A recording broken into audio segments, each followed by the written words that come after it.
Staying home alone never bothered me before. In fact, I enjoyed the solitude.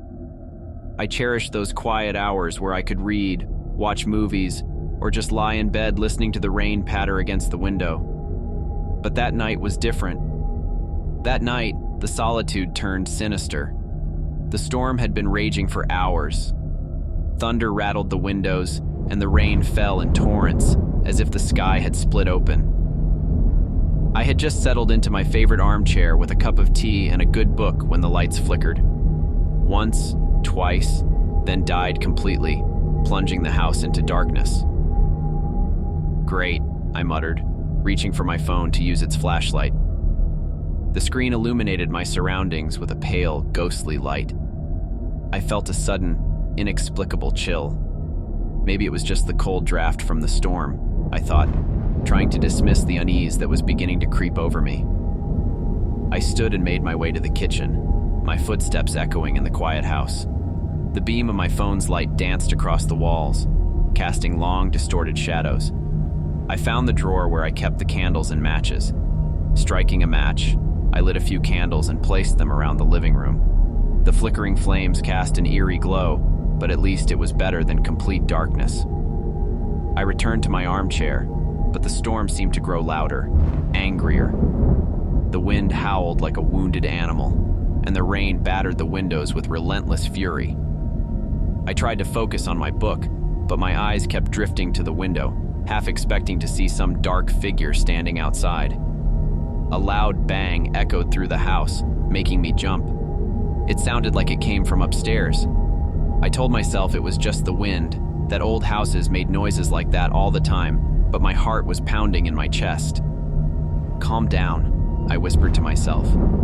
"It's just a storm. There's nothing to be afraid of." But then I heard it again. A distinct, deliberate sound. Footsteps. Slow, measured, coming from upstairs. My blood ran cold. I wasn't imagining it. Someone or something was in the house with me. I grabbed the nearest thing I could find as a weapon, which happened to be a heavy brass candlestick. Holding it tightly, I made my way to the stairs, trying to keep my breathing steady. The steps creaked under my weight as I ascended, each one sounding like a gunshot in the oppressive silence. At the top of the stairs, the hallway stretched out before me, shrouded in darkness. The footsteps had stopped, but the air felt thick, suffocating. I could sense a presence, something unseen, watching me. "Who's there?" I called out, my voice trembling despite my efforts to sound brave. There was no answer, just the relentless pounding of the rain and the distant rumble of thunder. I moved cautiously down the hallway, checking each room. The guest room was empty, the bathroom too. I reached the door to my bedroom and hesitated. The door was slightly ajar, a sliver of darkness beyond it. Taking a deep breath, I pushed it open and stepped inside. The room was empty, but the window was wide open, rain pouring in and soaking the carpet. I was sure I had closed it earlier. I shut the window, my mind racing. How could it have opened by itself? I was starting to feel like I was losing my grip on reality. Suddenly, I heard a faint whisper, almost inaudible over the storm. I couldn't make out the words, but it was enough to send a shiver down my spine. It was coming from the closet. The door was closed, but I could see shadows moving under the gap at the bottom. With my heart in my throat, I approached the closet.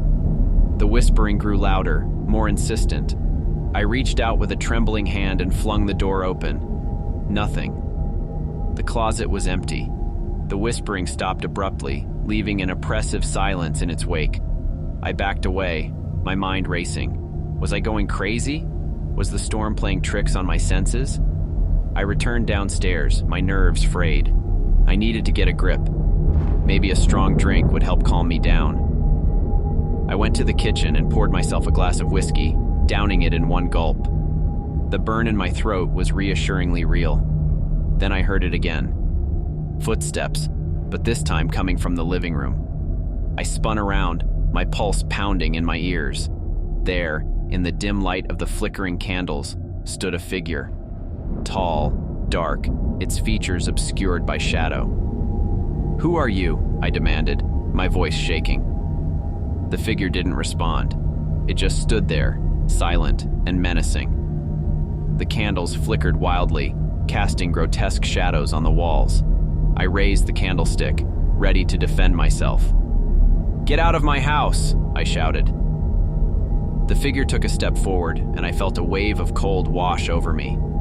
My breath came in ragged gasps, and I could barely keep my grip on the candlestick.